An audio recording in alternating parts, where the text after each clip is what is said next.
baptized. For real. You feel me? But nah, man, I was thinking about like, okay, so I was out the country, and I'm not gonna say where recently, but somebody innocently came up to me and they said, Flame, I know that you are a Lutheran now, but are you still Christian? And in the innocence in which that person asked, I addressed them and said, yeah, for sure, Lutherans are Christians. But just that idea separated from that encounter, I thought about how unfortunate, how disheartening it is that there's such a indoctrinated narrow-mindedness that has plagued not only the American church, many in the American church, many in the Western church, that if you're not non-denominational or Baptistic, that you are not Christian. I mean, that is baffling to me to think about the small, just arrogant mindset that is. To think that the only people that are Christians worship like you, the only people that are Christians listen to the same kind of music, wear the same type of garbs, eat the same kind of foods, hang out in these particular types of places, and follow these sets of pastors and listen to these sets of podcasts and read these collection of books, that you cannot be a Christian. And I just think of how utterly ridiculous and arrogant and narrow-minded that is. It's just a sad state of affairs. I remember there was a time where, as I was working through things earlier on in my faith journey, and I was learning distinctives of Calvin's tradition and Calvinism. And I was thinking about people outside of that tradition. I was thinking about people in the charismatic, as we call it, church. People in the prosperity or word of faith, as we call it, space. I was thinking about them, and I was wondering, man, here I am, this young Calvinist Christian. I'm writing music about the things that I believe are true, but I wonder about these other people. Are they still my brothers and sisters in the faith? And, there were different answers that I got to that question, but by and large, people would say, yeah, for sure. And one of the principles that was given to me was, in the essentials or the basic things that make Christianity, we should have unity. Things like the virgin birth, the Trinity, the fact that Jesus is fully man and fully God, that Jesus resurrected bodily, that he will return, things of that sort. We all rally around those things across the board, and that's what unifies us. So in the essentials, the primary things that make Christianity what it is, we have unity. In the secondary things, some people say, or the non-essentials, others use that term, but just basically the things that don't put your salvation on the line. Like, you can't deny Jesus being fully God and fully man. You can't deny the virgin birth or the Trinity.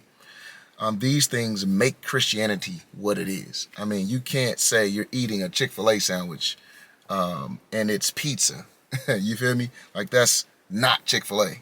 That's a pizza. And I know that's a ridiculous comparison, but you get my point. So in those secondary issues, things that don't make Christianity pass or fail, we can have liberty or freedom to discuss those things among each other as a family, right? But in all things, love or charity. So we conduct ourselves with love. We have, we give the benefit of the doubt. This is how this person was brought up. They were influenced by this denomination. Their parents were this. They live in this region of the country where most people are this denomination. Or, they grew up in that country where most people are Ethiopian Christians or Coptic Egyptian Christians, or, they came through the Roman Catholic space for these reasons. Like, in all those ways, we show love, charity, because we know that at the core, we're bound together by the things that make Christianity what it is. And that was just a principle that was given to me that has served me well. But it seems, for some reason, it's gotten lost on us, or maybe those ideas haven't been handed down to this collection of people that are influencers for Christianity, and they have a more narrow focus. If you don't think exactly like this, look exactly like this, then you can't be a Christian. And I just think that's utterly ridiculous. You know, there's an app you can get, Evangelical Catholic, me and the homie put together, Lex Lutheran. If you want it on your device, shameless plug. But anyway, you'll see at the very top are the ecumenical creeds, which are the Apostles' Creed, the Nicene Creed, and the Athanasian Creed. So these are documents that are held by the Eastern and the Western Church, showing that in the essentials, the things that make Christianity what it is, there is unity, right? And yeah, we may disagree with Roman Catholics in these ways. We may disagree with the Ethiopian church or the Coptic church in these ways, with the Calvinist in these ways.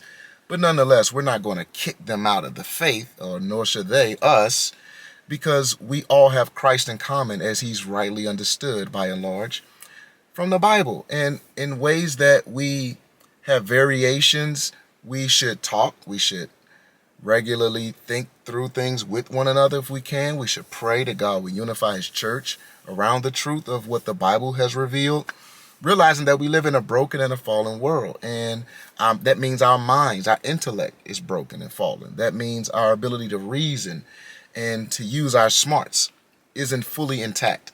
It's even corrupted and fragmented and fractured by the brokenness in this world. So we're asking the Holy Spirit to do something that we're not able to do on our own.